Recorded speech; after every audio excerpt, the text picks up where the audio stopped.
Freud en la actualidad. Hay algo raro en seguir hablando de Freud en pleno siglo XXI. Suena a prender una vela en medio de una tormenta eléctrica, un gesto antiguo frente a una realidad que ya se volvió digital, acelerada, fragmentada. Y sin embargo, aquí estamos. ¿Por qué chingados seguimos regresando a él? ¿Qué queda vivo en sus ideas y que ya es puro fósil académico? Sigmund Freud escribió: el yo no es amo en su propia casa. Una frase corta, directa, que todavía cala. ¿En serio no mandamos de nosotros mismos? Entonces, ¿quién decide desbloquear el celular de las 3 de la mañana? Cuando te obsesionas con alguien que apenas conoces, cuando repites el mismo error emocional una y otra vez como si fueras un disco rayado. ¿Es tu voluntad o algo más oscuro que te mueve desde abajo? Aquí empieza el problema, porque si algo define nuestra época es la ilusión de control. Apps que miden tu sueño, tu productividad, tu ejercicio, terapias rápidas, coaching, mindfulness, empaquetado. Todo promete que puedes dominar tu mente como si fuera una app más, pero Freud se ríe desde su tumba. No hay control total, hay grietas, hay impulso, hay deseo que no pide permiso. Ahora bien, tampoco nos hagamos pendejos. Freud no es intocable. Sus ideas están llenas de broncas, machismo evidente, obsesión con lo sexual, teorías difíciles de comprobar. Karl Popper lo dijo sin rodeos: una teoría que lo explica todo no explica nada. Y ahí Freud empieza a tambalearse. ¿Era ciencia o era narrativa brillante? Y sin embargo, algo sigue latiendo. Cuando ves series como Black Mirror, donde la mente humana se rompe frente a la tecnología, cuando escuchas a alguien decir: no sé por qué hice eso, cuando el algoritmo te conoce mejor que tu ex, todo eso parece un eco moderno de lo que Freud intentó mapear, el territorio incómodo del inconsciente.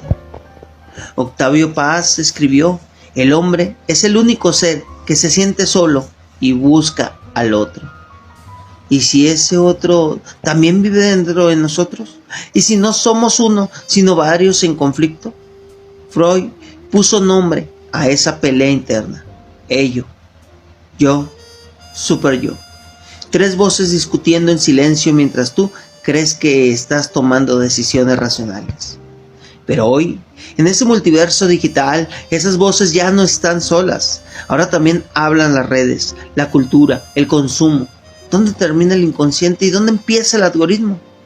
La crítica a Freud no es solo académica, es cultural. Michel Foucault lo dejó caer con elegancia brutal. El hombre es una invención reciente. Si el sujeto cambia, ¿qué pasa con las teorías que intentan explicarlo? ¿Siguen funcionando o se vuelven reliquias? Entonces la pregunta no es si Freud tiene razón en todo. Eso ya está muerto. La pregunta real es otra: ¿por qué partes de tu pensamiento siguen explicando lo que somos y cuáles ya nos estorban para entendernos? Porque seamos honestos, no estamos aquí por nostalgia, estamos aquí porque en medio del ruido hay preguntas que no se han ido, porque deseamos lo que nos hace daño, porque repetimos patrones que juramos romper, porque el amor, el sexo y la culpa siguen enredados como cables viejos. Y más importante todavía, ¿Freud nos ayuda a entender eso o ya es hora de soltarlo? Bienvenidos a Metáforas del Multiverso. Aquí no venimos a rendir culto a nadie, venimos a destripar ideas, a cuestionarlas, a ver qué sobrevive y qué se cae a pedazos. Hoy, Freud en la actualidad. ¿Sirve o no sirve?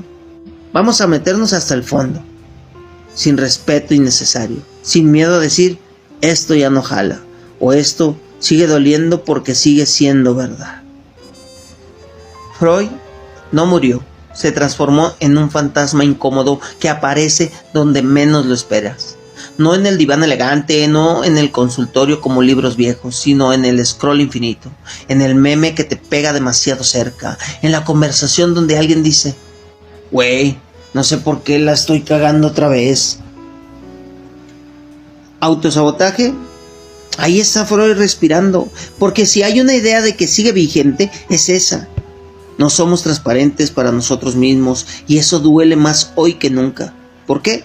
Porque vivimos en una época obsesionada con la claridad, con el sé tú mismo, con el conócete, como si la identidad fuera una cosa estable, una pinche roca sólida. Pero Freud decía lo contrario, eres conflicto, eres contradicción, eres un campo de batalla.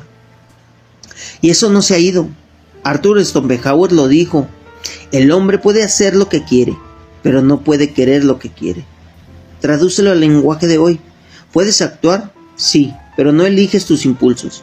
¿Por qué te atrae quien te ignora? ¿Por qué te aburre quien te trata bien? ¿Por qué repites la misma historia emocional aunque ya sabes cómo termina? No es estupidez, es estructura. Freud llamó a esa compulsión de repetición un concepto que, si lo ves bien, parece sacado de cualquier serie actual. El personaje que vuelve con la persona equivocada, el protagonista que destruye lo que ama, el ciclo que no se rompe. ¿Te suena? Claro que sí. Pero aquí empieza la bronca. Freud lo explicaba todo desde lo sexual. Todo, demasiado. Y ahí muchos dicen, ya compa, no mames. Porque reducir la complejidad humana a pulsiones sexuales infantiles suena mínimo sospechoso. Simone de Beauvoir lo dejó claro. No se nace mujer, se llega a hacerlo. Y con eso le metió un golpe directo al determinismo freudiano. Freud veía estructura universal, Beauvoir veía construcción social. Freud miraba el pasado infantil, Beauvoir miraba el contexto. ¿Quién tiene razón? Tal vez ninguno, tal vez los dos. Porque si algo hemos comprendido es que la mente no es solo biología ni solo cultura, es una mezcla rara, una red de influencia. Freud se clavó en una parte del mapa y lo dibujó con obsesión, pero dejó zonas oscuras, y aún así, esas zonas que sí ilumina siguen importando. Tomemos el inconsciente. Hoy la palabra suena cliché, como de libro de autoayuda barato, pero en su momento fue una bomba. Decir que hay procesos mentales que no controlas ni entiendes era casi una herejía. Hoy la neurociencia, sin usar el mismo lenguaje, confirma algo parecido. Gran parte de nuestras decisiones son automáticas, inconscientes, no en el sentido freudiano exacto, pero sí en la idea base. No eres tan dueño de ti como crees. Entonces, ¿Freud tenía razón? Sí, pero no como él creía. Porque el problema no es la intuición, es la explicación. Freud veía símbolos sexuales en todos lados, sueños, lapsus, chistes. Y ahí es donde muchos dicen, esto ya es interpretación creativa, no evidencia. Karl Popper lo criticó fuerte. Una teoría que no puede ser falsada no es ciencia. Y Freud tenía ese problema. Todo podía encajar en su marco. Si negabas algo, era represión. Si lo aceptabas, confirmación. Un sistema cerrado. ¿Eso invalidaba todo? No necesariamente, pero sí obligaba a poner límites. Aquí entra el sarcasmo necesario. Freud es ese amigo que a veces dice cosas profundas, pero otras veces se pasa de intenso y empieza a ver significados donde no los hay. Y tú estás como, tranquilo mi carnal, no todo es tu mamá. Porque sí, el complejo de Edipo es probablemente la parte más criticada. La idea de que el niño desea a la madre y ve al padre como rival suena hoy no solo extraña, sino problemática. Lacan intentó rescatarlo, reinterpretándolo. No es literal, es simbólico. Es sobre el deseo, la ley, la estructura del lenguaje, más abstracto, menos biológico. Pero la pregunta sigue. ¿Necesitamos ese modelo para entendernos hoy? Tal vez no así. Porque la familia ya no es la misma. Las dinámicas cambiaron. Hay múltiples formas de crecer, de amar, de construir identidad. Freud partía de un modelo muy específico, muy europeo, muy de su época. Y aquí entra otra crítica clave, el contexto. Foucault decía que el conocimiento no es neutral, está atravesado por el poder, por historia, por discursos. Freud no estaba fuera de eso, era un hombre de su tiempo, con sus prejuicios, sus límites. Entonces, ¿por qué seguimos leyéndolo? Porque más allá de sus errores, tocó algo real, la incomodidad de ser un humano. Nietzsche escribió: quien con monstruos lucha, cuide de convertirse a su vez en monstruo. Freud, a su manera, estaba luchando con los monstruos internos. Los nombró, los puso sobre la mesa. Antes de eso, la locura era algo externo, algo ajeno. Freud la trajo hacia adentro. Dijo: todos tenemos grietas, todos estamos medio rotos, y eso democratiza la fragilidad, pero también la romantiza. Y ahí está otro problema. Hoy vemos una tendencia a estetizar el trauma, a convertir el dolor en identidad. Soy así por mi pasado. No puedo cambiar porque me pasó esto. Freud, sin querer, alimenta esa narrativa. ¿Hasta qué punto entendernos se vuelve excusa para no cambiar? Buena pregunta. Porque si todo está determinado por el inconsciente, ¿dónde queda la responsabilidad? ¿Dónde queda la posibilidad de transformación real? Aquí es donde otras corrientes entran al quite. El conductismo, por ejemplo, se fue al extremo opuesto. Deja de analizar tanto y cambia la conducta. Y punto. Luego vino la terapia cognitiva conductual. Identifica pensamientos, modifícalos, cambia tu comportamiento, más práctico, menos filosófico. Y funciona. Entonces, ¿Freud quedó obsoleto? No de todo. Porque hay cosas que la terapia rápida no toca. Hay capas más profundas, historias internas, contradicciones que no se resuelven con un piensa positivo. Y ahí Freud sigue teniendo algo que decir. Pero hay que saber escuchar sin idolatrar. Es como ver una serie vieja que fue revolucionaria en su momento. Algunas cosas envejecieron mal, otras siguen siendo brillantes. No la tiras a la basura, pero tampoco la consumes sin crítica. Ahora llevemos esto a la cultura pop. Las películas de superhéroes, por ejemplo, el trauma con El Origen, Batman, perdiendo a sus padres, Spider-Man, cargando culpa. ¿No es eso puro Freud? El pasado moldeando el presente, el dolor convirtiéndose en motor. O las relaciones tóxicas en series actuales, personajes que saben que están mal, pero no se van. ¿Por qué? Porque el deseo no es lógica. Freud lo dijo antes que todos. Pero también vemos algo nuevo. La conciencia de esos patrones, personajes que hablan de sus traumas, que van a terapia, que intentan romper ciclos. Eso ya no es Freud puro, eso es evolución. Entonces, ¿dónde estamos parados? En un punto intermedio. No podemos regresar a Freud como si fuera verdad absoluta, pero tampoco podemos ignorarlo como si fuera irrelevante.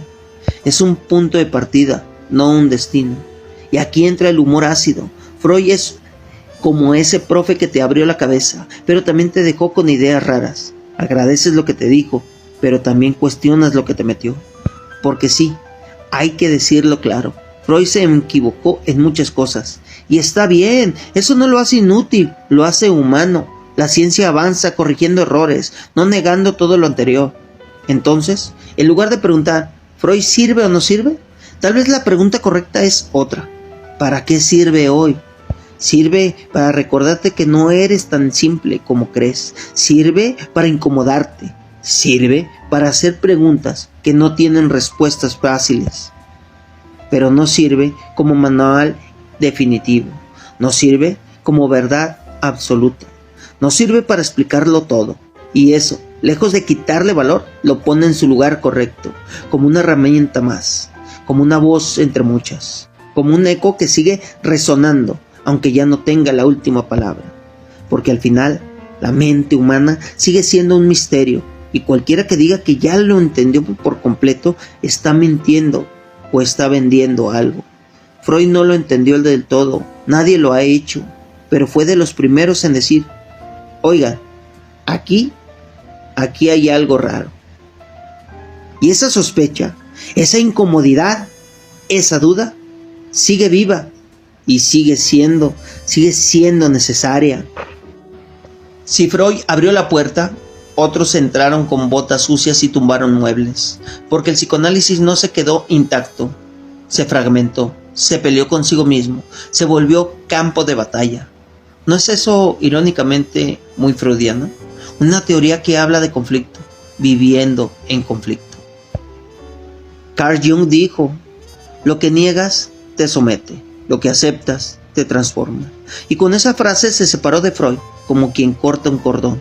Para Jung, el inconsciente no era solo un basurero de deseos reprimidos, sino también un depósito de símbolos, mitos, arquetipos, menos sexual, más espiritual.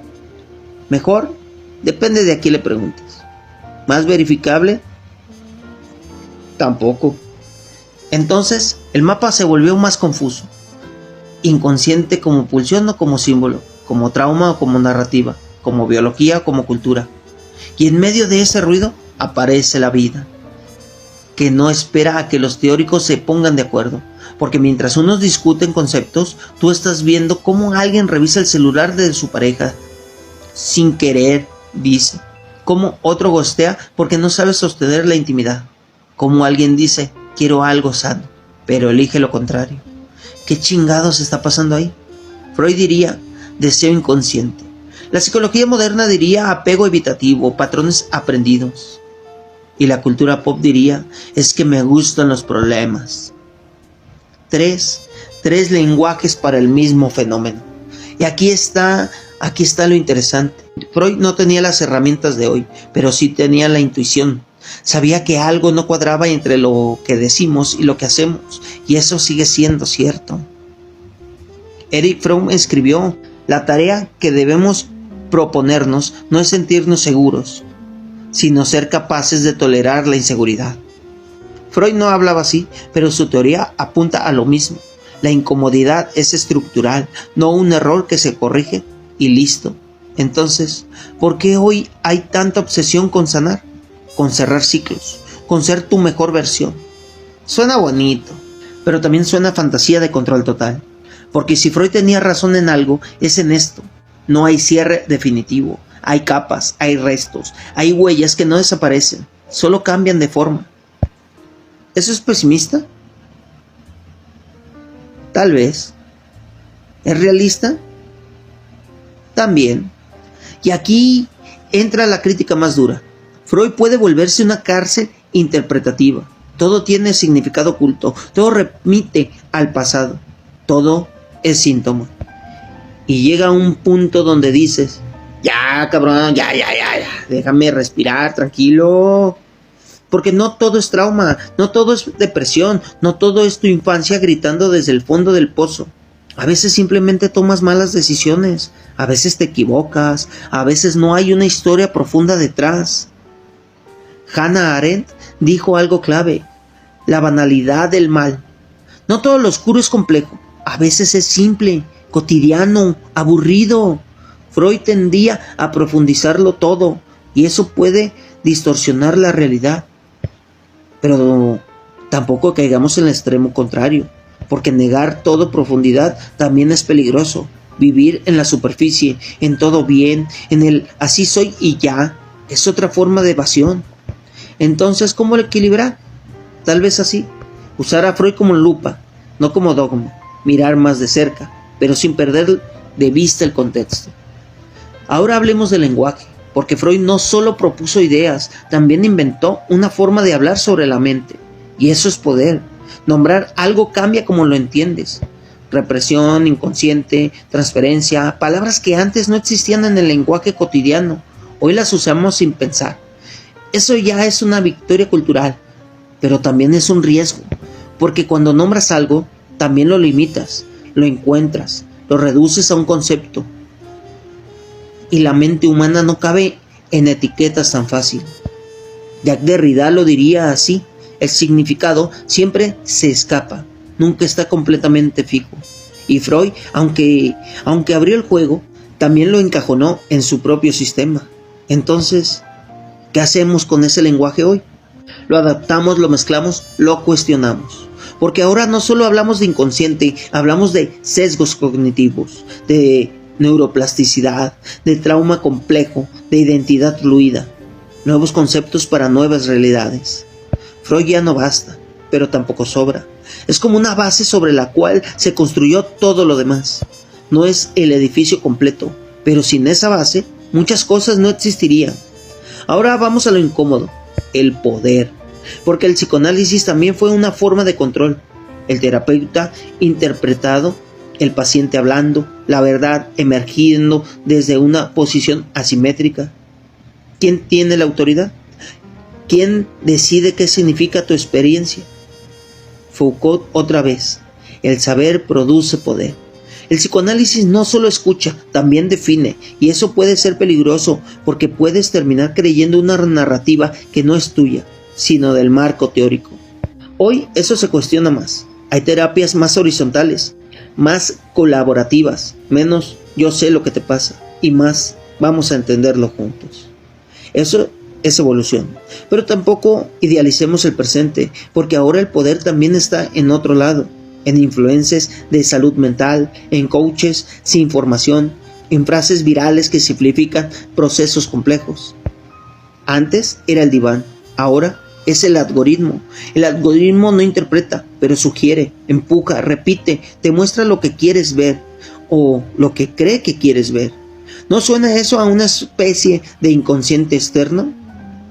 Slavoj Žižek lo plantea con ironía. El problema no es que no sepas, es que sabemos, y aún así actuamos como si no supiéramos. Sabes que esa relación no te conviene, sabes que ese hábito te jode, y aún así, ahí vas. Freud lo llamaría conflicto psíquico, Žižek lo llama ideología vivida. Mismo fenómeno, distinto lenguaje. Y aquí entra la pregunta más cabrona de toda. Si ya sabemos tanto sobre nosotros mismos, ¿por qué seguimos igual? ¿Por qué el conocimiento no basta? Freud creía que hacer consciente lo inconsciente podía liberar. Y sí, a veces funciona, pero no siempre, porque entender no es lo mismo que cambiar. Puedes saber perfectamente por qué haces algo y seguir haciéndolo. Eso rompe la ilusión racionalista de que somos seres lógicos. No lo somos. Somos narradores que justifican lo que ya hicieron. Y eso, en la era digital, se vuelve más evidente. Porque ahora puedes construir una idealidad curada, editada, filtrada. Puedes mostrar una versión coherente de ti, aunque por dentro haya caos. ¿No es eso una forma moderna de represión? No reprimes el deseo, reprimes la imagen pública del deseo. Lo ocultas, lo maquillas, lo desplazas.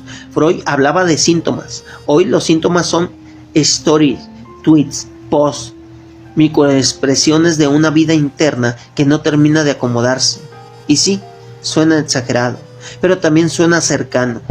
Ahora hablemos de los detractores más duros. La psicología basada en evidencia ha sido clara.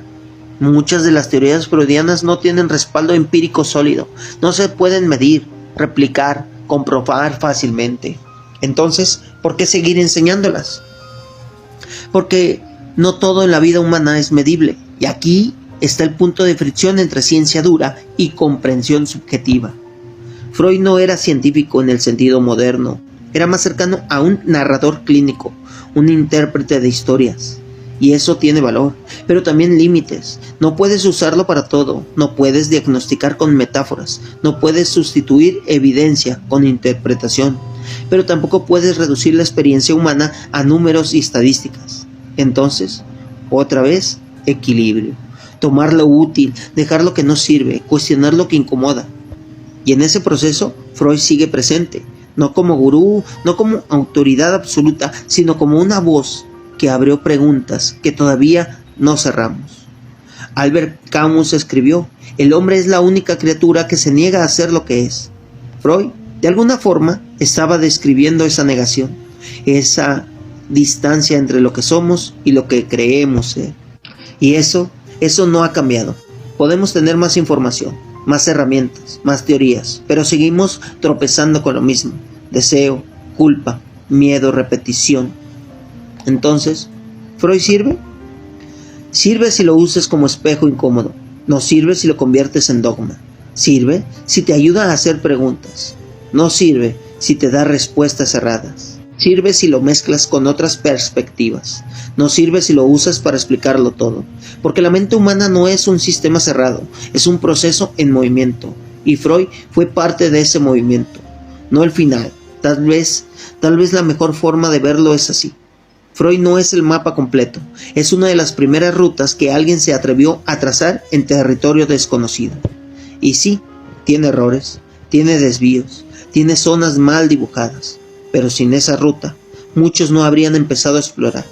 Y aquí seguimos, explorando, dudando, repitiendo, cambiando. Con Freud detrás, pero no encima. Hablar de Freud en la psicología actual es como hablar de un abuelo incómodo en una reunión familiar. Todos saben que estuvo ahí desde el principio, todos reconocen que marcó la historia, pero nadie quiere quedarse demasiado tiempo con sus ideas sin cuestionarlas. Y sin embargo, su sombra sigue presente, no como autoridad absoluta, sino como tensión constante. La psicología contemporánea no es freudiana. Eso hay que decirlo sin rodeos. La mayoría de los enfoques actuales, cognitivo-conductual, neurocientíficos, sistémicos, no parten del psicoanálisis como base principal, pero tampoco lo borran del mapa, lo integran, lo critican, lo reconfiguran. Es una relación ambigua, casi freudiana. Porque si algo define a Freud era el conflicto, y hoy la psicología vive en ese conflicto entre lo mediable y lo interpretativo, entre lo biológico y lo simbólico, entre lo observable y lo subjetivo.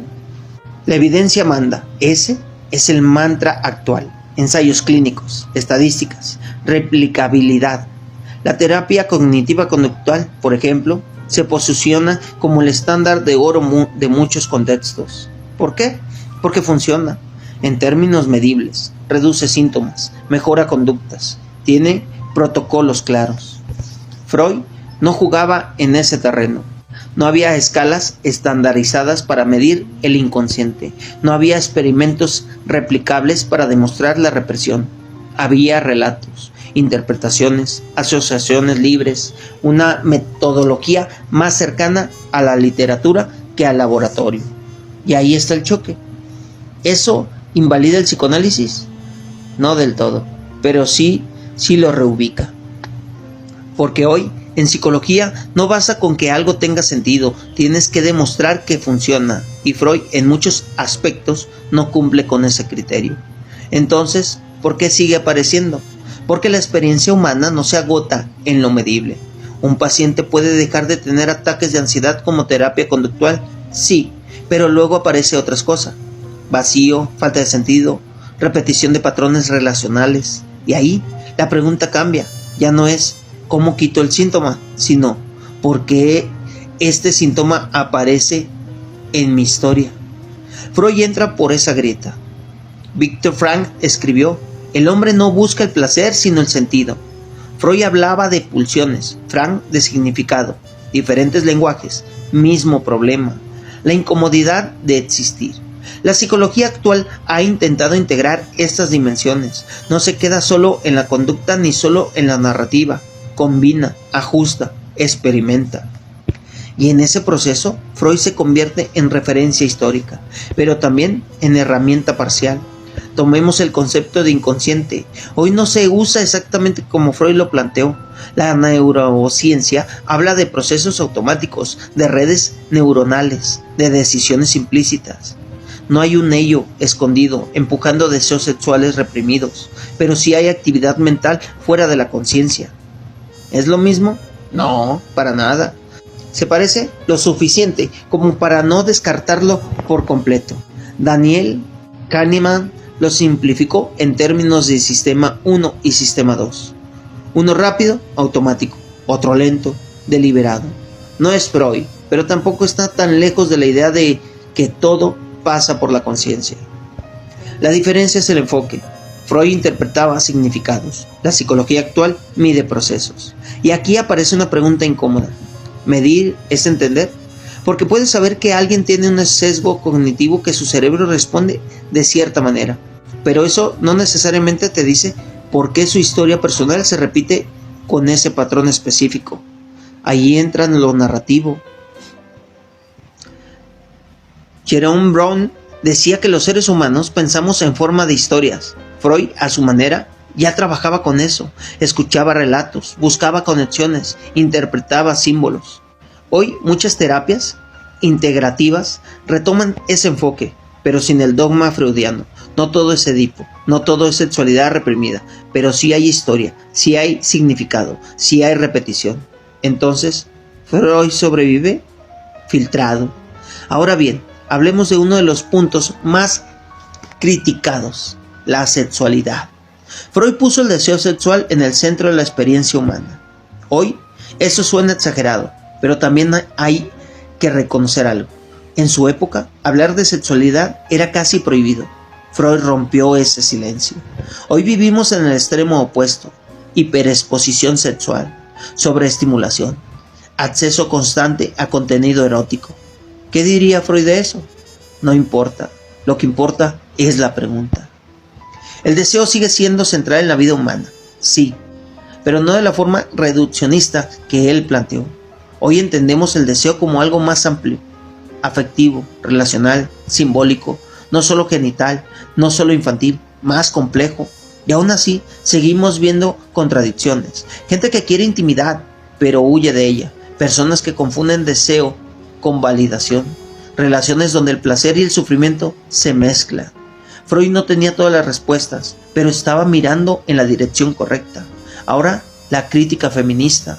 Freud fue profundamente cuestionado por su visión de la mujer, la famosa envidia del pene. Es hoy un ejemplo clásico de sesgo cultural disfrazado de teoría. Simone de Beauvoir, otra vez: no se nace mujer, se llega a serlo. La identidad no es destino biológico, es construcción social. La psicología actual ha incorporado esta crítica. Ya no se habla de desarrollo universal basado en modelo masculino. Se reconocen contextos, diferencias, estructuras de poder. Freud, en ese sentido, quedó corto, pero también abrió una conversación que otros pudieron continuar y corregir. Sin él, tal vez esas discusiones habrían tardado más en aparecer. Entonces, otra vez, no es blanco o negro. Freud no es el villano absoluto ni el héroe incuestionable. Es un punto de partida problemático. Ahora, llevemos esto a la práctica clínica actual. Un terapeuta hoy no se sienta a interpretar cada sueño como símbolo sexual. No busca necesariamente el trauma infantil en cada conducta. No reduce todo a pulsiones, pero sí escucha. Y esa escucha profunda, esa atención a lo que no se dice directamente, esa sensibilidad a los matices, eso viene, en parte, de Freud. La transferencia, por ejemplo, la idea de que el paciente proyecta emociones pasadas en el terapeuta. Hoy se sigue usando, pero con más cuidado, más conciencia, menos dogmatismo. No es todo es transferencia, es esto puede ser transferencia, vamos a explorarlo. Cambio de tono, menos certezas, más apertura. Eso es evolución. Ahora el gran tema: ¿Freud ayuda a cambiar o solo a entender? Porque esta es la crítica más fuerte. El psicoanálisis puede volverse interminable. Años de terapia, interpretaciones tras interpretación, sin cambios concretos. Y ahí la psicología actual responde con pragmatismo. Necesitamos resultados, no solo comprensión, sino transformación. Pero aquí hay trampa. Porque cambiar no siempre es inmediato, no siempre es lineal. Y a veces, entender profundamente sí genera cambios, aunque tarde. El problema no es Freud en sí, sino cómo se usa. Si se usa como excusa para quedarse en el análisis externo, no sirve. Si se usa como herramienta para abrir conciencia, puede ser útil. Entonces, no es la teoría, es la práctica. Y eso aplica para todo. Ahora, hablemos del contexto actual. Redes sociales, hiperconectividad, identidad digital. Freud no vivió esto, pero sus ideas pueden leerse aquí de forma interesante. El yo fragmentado, la máscara social, el deseo de reconocimiento, todo eso está amplificado hoy. Construyes una versión de ti para el mundo digital, la editas, la curas, la ajustas. ¿Es eso el yo? ¿Es el super yo? ¿Es una mezcla? Jean Baudrillard diría que vivimos en simulacros. Freud diría que hay represión. La psicología actual diría que hay gestión de identidad. 3 formas de nombrar lo mismo. No somos totalmente auténticos. Y eso no es necesariamente malo, es parte de vivir en sociedad, pero también genera tensión, porque cuando más te alejas de lo que sientes, más aparece el síntoma: ansiedad, depresión, desconexión. Freud lo llamaría retorno de lo reprimido. Hoy lo llamamos crisis emocional. Distinto lenguaje, mismo fenómeno. Entonces, ¿Freud sigue siendo útil para entender esto? Sí, como metáfora. No como con explicación científica cerrada, sino como marco para pensar lo que se encaja. Y eso, en un mundo que quiere respuestas rápidas, es valioso, porque hay cosas que no se resuelven en un reel de 30 segundos, hay preguntas que necesitan tiempo, silencio, incomodidad. Freud apostaba por eso, y en ese sentido sigue siendo un contrapeso frente a la inmediatez actual. Ahora, la última pregunta. ¿Freud es necesario hoy? No como figura central, no como verdad absoluta, pero sí como referencia histórica y conceptual. Es parte del ADN de la psicología. Puedes ignorarlo, pero muchas de las ideas que usas vienen directa o indirectamente de ahí. Entonces, más que preguntarnos si sirve o no sirve, tal vez deberíamos preguntarnos, ¿qué hacemos con Freud hoy? Lo leemos críticamente, lo usamos con cuidado, lo cuestionamos sin descartarlo y sobre todo, no lo convertimos en dogma. Porque si algo nos enseñó, incluso sin querer, es esto. La mente humana es más compleja que cualquier teoría, incluida la suya. Y eso, lejos de ser una debilidad, es el punto de partida para seguir pensando. Freud no cerró la conversación, la abrió. Y aquí seguimos, discutiendo, dudando, reinterpretando. Porque entendernos sigue siendo el problema más cabrón que tenemos. Freud no terminó en Freud. Esa es la primera verdad que hay que poner sobre la mesa. Su pensamiento no es una estatua, es una cadena de interpretaciones, rupturas, malentendidos y relecturas. Es un texto abierto que otros tomaron, deformaron, ampliaron y, en muchos casos, contradijeron sin pedir permiso. Y eso es lo más honesto que le pudo pasar. Porque si Freud hablaba del conflicto, su herencia tenía que ser conflictiva. No podía ser lineal, no podía ser obediente. Tenía que romperse. Carl Jung fue de los primeros en decir hasta aquí. Se alejó del centro sexual freudiano y abrió la puerta a lo simbólico, lo mítico, lo colectivo. Introdujo los arquetipos, el inconsciente colectivo, el viaje interno como narrativa, más cercano a la espiritualidad que a la clínica pura. Tradición, no evolución. Depende del ente. Freud buscaba una ciencia del alma. Jung abrió un lenguaje del alma. Uno quería precisión, el otro profundidad. Dos caminos que se separan, pero que siguen dialogando en la psicología. Incluso cuando nadie lo admite en voz alta. Luego está Jacques Lacan, que no solo reinterpretó a Freud, sino que lo reescribió. Lacan tomó el psicoanálisis y lo cruzó con lingüística, filosofía, estructuralismo. Dijo algo brutal. El inconsciente está estructurado como un lenguaje. Y con eso, todo cambió. Ya no se trataba solo de deseos reprimidos, sino de cómo el lenguaje mismo nos atraviesa. Nos hablamos el lenguaje nos habla. Entonces, ¿quién eres? ¿El que dice o lo que se dice a través de ti? Aquí, Freud deja de ser médico y se vuelve casi filósofo del signo. Pero Lacan tampoco es fácil. Es denso, a veces innecesariamente enredado. Hay quien lo lee como genio, hay quien lo lee como humo elegante, y esa ambigüedad también es parte del legado freudiano. Interpretaciones que iluminan y otras que confunden. Después vienen los clínicos que bajaron todo eso a la tierra. Melanie Klein, por ejemplo, llevó al psicoanálisis a la infancia de forma radical, no desde la teoría abstracta, sino desde el juego, desde la relación temprana con la madre, desde la agresividad primaria. Klein dijo, el conflicto empieza antes de lo que Freud pensaba. Más temprano, más crudo, y ahí aparece otra capa, no solo deseo, también miedo, no solo placer, también destrucción. Por su parte, Donald Winnicott introdujo algo más suave, pero igual de potente, el concepto de suficientemente bueno, la madre, suficientemente bueno, el entorno, suficientemente bueno, no perfección, sino lo necesario para sostener la vida psíquica. ¿No suena eso más cercano a la realidad? Freud tendía a estructuras rígidas, Winnicott introduce matices, espacio, juego, la posibilidad de existir sin ser perfecto. y ahí el psicoanálisis se humaniza. Luego está Erich Fromm, que cruzó a Freud con la sociología, con la política, con el capitalismo. Freud dijo: no puedes entender al individuo sin entender la sociedad en la que vive. Y eso le mete un golpe directo al enfoque individualista del psicoanálisis clásico, porque no todo está en tu infancia, también está en el sistema. La ansiedad no es solo interna, también es histórica. Y aquí el pensamiento freudiano se abre hacia lo colectivo, hacia lo social, hacia lo estructural. Más tarde llega a lecturas aún más contemporáneas. Slavoj Žižek toma a Freud y a Lacan y los mezcla con cultura pop, ideología, cine, política. Habla de cómo el deseo no es libre, de cómo estamos atrapados en estructuras que reproducimos incluso cuando creemos romperlas. Žižek no usa a Freud como reliquia, lo usa como herramienta viva. Lo mete en películas, en chistes, en críticas al capitalismo, lo vuelve incómodo otra vez. Y eso es clave. Freud no sirve si se vuelve cómodo. También está Julian Kristeva, que introduce una mirada desde el lenguaje, lo femenino, lo abyecto.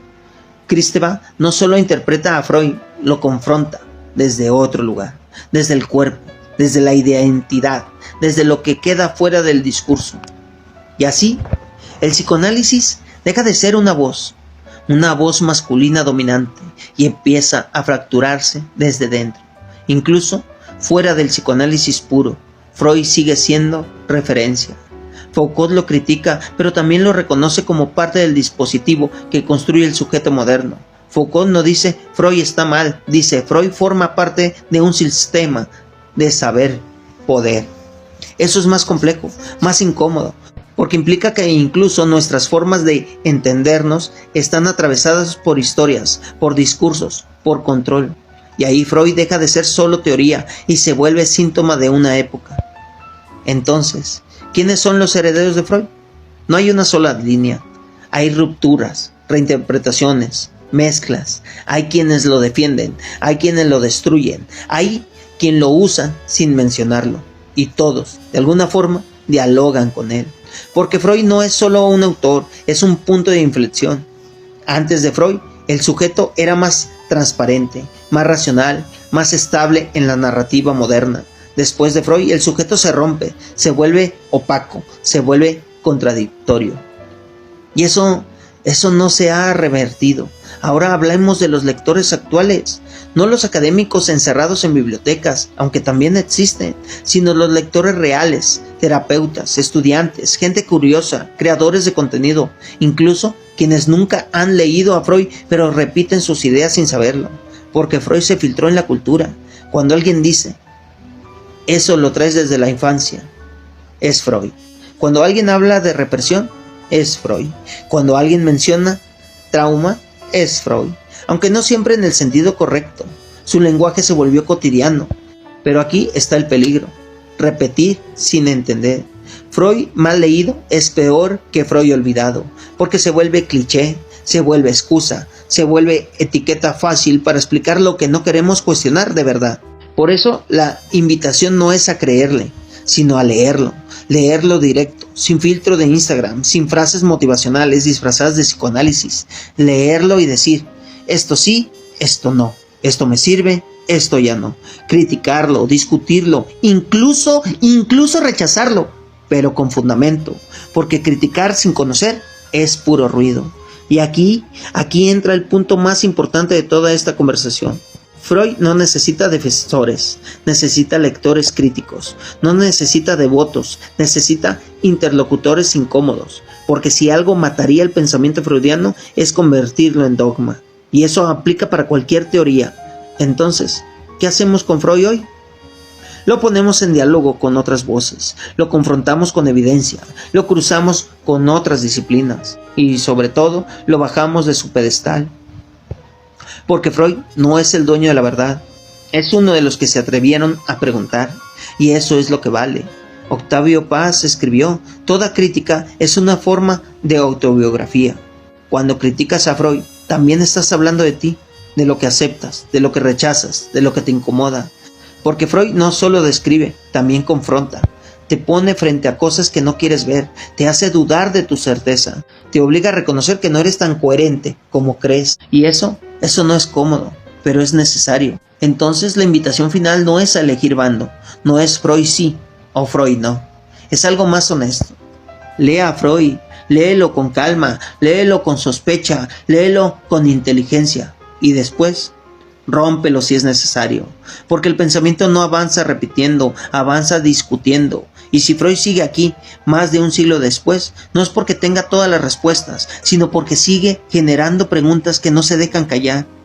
¿Eso lo hace vigente? Tal vez no en sus conclusiones, pero sí en sus provocaciones. Y en un mundo que se llena de respuestas rápidas, de soluciones fáciles, de certezas vendidas como productos, tener a alguien que incomoda, que duda, que insiste en que no te conoces del todo, eso, aunque moleste, sigue siendo valioso. Así que ábrelo, léelo, discútelo, y si algo te hace ruido, no lo ignores. Ahí, justo ahí, empieza el verdadero trabajo. No te voy a despedir como quien cierra una puerta. Eso sería demasiado limpio, demasiado ordenado para lo que realmente pasa dentro de ti. Porque tú no te vas de aquí completo. Algo se queda. Una idea que incomoda, una frase que raspa, un eco que no te deja en paz cuando apagas la pantalla. Eso no es casualidad. Eso es la pulsión.